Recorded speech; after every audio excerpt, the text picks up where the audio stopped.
Media এখন আর গণমানুষের নাই, সেটা এখন এজেন্সির মুখপাত্র হিসেবে কাজ করছে। আমি আপনাদের কাছে কিছু বিষয় বর্তমান প্রেক্ষাপট এবং তার করণীয় সম্পর্কে বাস্তবতার নিরিখে বলার চেষ্টা করব। এক নম্বর বিষয় হচ্ছে যে এই সরকার 1 বছর এই সরকার ইতিমধ্যে হয়ে গিয়েছে। আমরা আমাদের স্কুল জীবনে আমাদের ইভ্যালুয়েশন থাকতো 6 মাস পর, 4 মাস পর, 1 বছর পর। এই সরকার প্রকাশ করতে হবে গত 1 বছরে এই সরকার কি কি করেছে, সেটা আমাদের সামনে প্রকাশ করতে হবে। 2 নম্বর বিষয় হচ্ছে পরবর্তীতে যতদিন থাকে সরকারের কি কি পরিকল্পনা রয়েছে, বিশেষ করে 3টা বিষয়ে।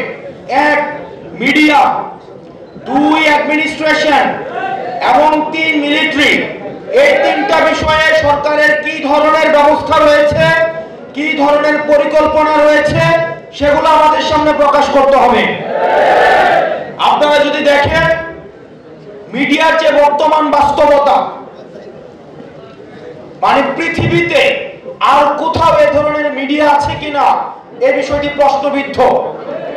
মিডিয়ার কাজ হচ্ছে নিজে গিয়ে ইনভেস্টিগেট করে সংবাদ সংগ্রহ করা। আমরা সেই জায়গায় দেখতে পাচ্ছি বর্তমান অধিকাংশ মিডিয়ার ভাইয়েরা এসে যারা নির্মোহভাবে বস্তুনিষ্ঠভাবে যারা কাজ করতে চায় তারা আমাদের কাছে এসে অভিযোগ জানায় যে ভাই মিডিয়ার যে মেকানিজম সেখানে কাজ করা অনেক বেশি ডিফিকাল্ট হয়ে যাচ্ছে। ক্যান্টনমেন্ট থেকে, ডিজিএফআই থেকে নিউজ লিখে মিডিয়াতে দেয় এবং সেইটা মিডিয়া ছাপায়। এবং আপনারা দেখেছেন সম্প্রতি মিডিয়া কিভাবে নগ্নভাবে এই গণ অভ্যুত্থানের সাথে যারা জড়িত তাদের ক্যারেক্টার অ্যাসাসিনেশনের জন্য, নারীদেরকে কিভাবে বিতর্কিত করার জন্য একটা চেইন, একটা অ্যাপ্রোচ নিয়েছে।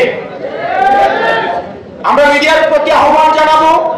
আমরা চাই মিডিয়ার থেকে বস্তুনিষ্ঠ এবং জনগণের যে বক্তব্য, জনগণের যেই দেশ নিয়ে যে পরিকল্পনা সেটা সঠিকভাবে উঠে আসুক। অথচ আমরা মিডিয়াকে দেখতে পাচ্ছি গণমাধ্যমে আগের মতো ডিজিএফআই থেকে শুরু করে রাষ্ট্রীয় বিভিন্ন এজেন্সি সেখানে নগ্নভাবে হস্তক্ষেপ করে। কিছুদিন আগে চ্যানেল 1, ডিবিসি, আমরা দেখেছি অভ্যুত্থানের সময় আমাদের ব্যক্তিগত অভিজ্ঞতা, অভ্যুত্থানের সময় যখন আমাদেরকে বন্দী করেছে, ডিজিএফআই যখন উঠিয়ে নিয়ে গিয়েছে, আমরা দেখেছি আমাদেরকে বসিয়ে রেখে ডিবিসি কে ফোন দেওয়া হতো, এই হেডলাইন চেঞ্জ করেন, এই নিউজ চেঞ্জ করেন। ডিবিসি তখন সেগুলোকে চেঞ্জ করত। আমরা দেখতে পাচ্ছি আগের মতো করে একই ধরনের মিডিয়া এখন তার চরিত্র আবার আগের মতো হয়ে গিয়েছে।